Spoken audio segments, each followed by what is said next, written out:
आज हम चर्चा कर रहे हैं कि पति पत्नी के बीच रिश्तों को कैसे मजबूत किया जाए, कौन से ग्रह हैं जो कलह कलेश बढ़ाते हैं।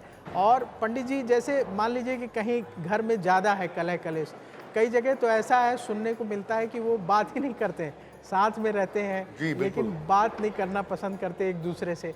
तो अगर कलह कलेश बढ़ जाए तो ऐसी स्थिति में क्या सरल उपाय किए जाएं ताकि वो जो है कंट्रोल में आ जाए और घर में सुख शांति बढ़े।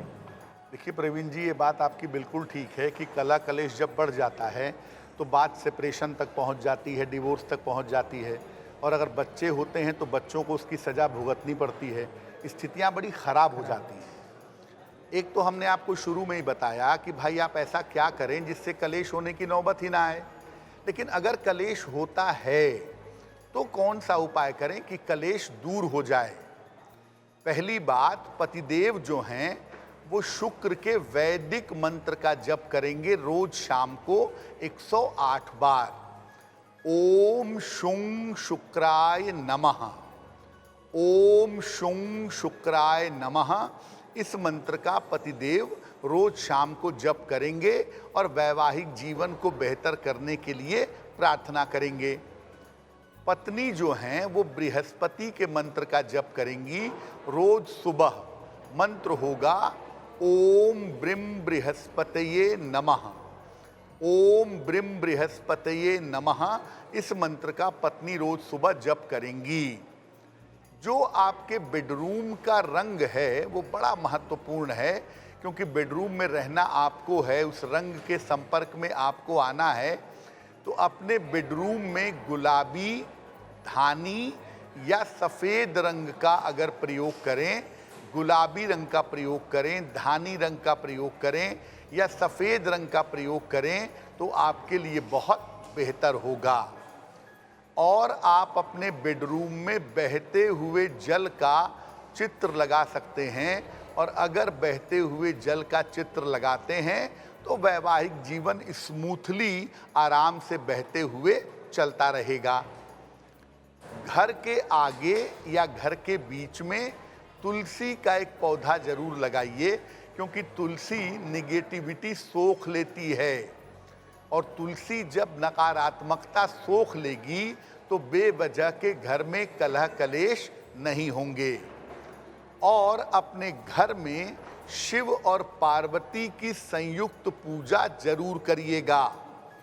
अगर आपको कभी भी ऐसा लगता है, कहीं भी ऐसा लगता है कि आपके वैवाहिक जीवन में तनाव बहुत है, कलह कलेश बहुत है, तो इसके लिए आप नियमित रूप से भगवान शिव और माँ पार्वती की पूजा करें।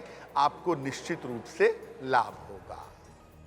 तो पंडित जी ने ये जो उपाय बताए बड़े सरल हैं, आप इनको करिएगा तो जो कलह कलेश है घर में पति पत्नी के बीच वो दूर होगा। पंडित जी, आजकल जो है हस्बैंड वाइफ दोनों जॉब करते हैं, वर्किंग है। कई बार उनका टाइमिंग ऐसा होता है कि हस्बैंड आ रहे हैं तब वाइफ जा रही है, या वाइफ जा रही है तब हस्बैंड जो है आ रहे हैं। मतलब टाइम आप एक दूसरे को दे ही नहीं पाते। वीकेंड में आराम से वो कभी कभी मिल पाते हैं।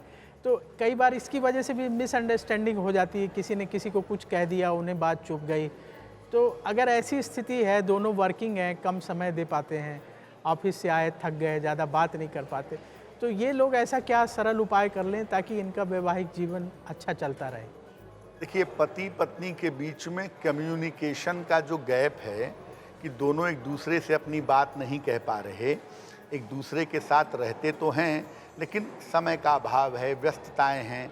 आम तौर पर इस तरह के कम्युनिकेशन गैप के लिए चंद्रमा जिम्मेदार होता है। जब भी पति पत्नी के बीच में कम्युनिकेशन का गैप हो, चंद्रमा वाले पार्ट को पकड़िएगा, चंद्रमा से संबंधित उपाय करने का प्रयास करिएगा। अगर आपको आपकी पत्नी का समय नहीं मिल रहा है या पत्नी को पति का समय नहीं मिल रहा है तो नियमित रूप से सुबह शाम नमः शिवाय पढ़ना चाहिए और सोमवार को सफ़ेद चीज़ का दान करना चाहिए। अगर ये नियमित रूप से किया जाए तो पति पत्नी के बीच में जो कम्युनिकेशन की समस्या है वो समस्या निश्चित रूप से दूर हो जाएगी। तो बड़ा सरल उपाय पंडित जी ने बताया कि आप जो है नमः शिवाय मंत्र का जाप कर लीजिए तो कम्युनिकेशन गैप ठीक हो जाएगा।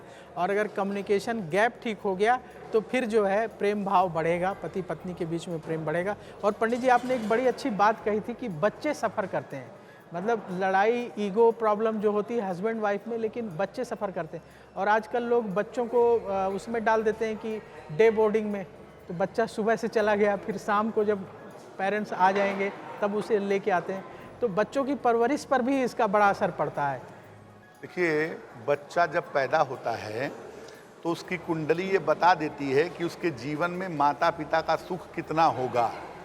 अब मान लिया माता पिता के बीच में कलेश है और बच्चे की कुंडली भी कह रही है कि पिता का सुख नहीं है, तो माता पिता डिवोर्स लेंगे, वो अपनी माँ के साथ रहेगा। और अगर वो कुंडली कह रही है कि माता पिता दोनों का सुख नहीं है, तो जैसा आपने कहा कि उसको बोर्डिंग में डाल देंगे और जीवन चलता रहेगा। लेकिन ये स्थिति बड़ी दुखदाई है। अगर ऐसी स्थिति किसी बच्चे की कुंडली में है कि उसकी कुंडली में माता पिता का सुख ही नहीं मिल रहा है और बच्चे के वजह से भी ऐसी स्थितियां बन रही हैं कि माता पिता अलग अलग हो रहे हैं, ऐसे ग्रह मिल रहे हैं, तो ऐसी स्थिति में हनुमान जी की पूजा करना बड़ा अच्छा होता है। अगर आपके बच्चे की कुंडली की वजह से माता पिता का सुख नहीं मिल पा रहा है तो बच्चे को स्वयं पढ़ना चाहिए हनुमान चालीसा रोज़ सुबह, या बच्चे के माता पिता में से कोई एक व्यक्ति हनुमान चालीसा पढ़े ताकि इस तरह की समस्याएं आसानी से दूर की जा सके। तो पंडित जी ने बड़े अच्छे उपाय बता दिए पति पत्नी के बीच कलह दूर करने के, और अगर बच्चे सफ़र कर रहे हैं तो उसके लिए भी उपाय पंडित जी ने बता दिया। एस्ट्रो तक ऐप पर आपको मिलेगा भविष्य से जुड़े हर सवाल का जवाब। डाउनलोड कीजिए एस्ट्रो तक ऐप और चुटकी में जुड़िए इंडिया के बेस्ट एस्ट्रोलॉजर से।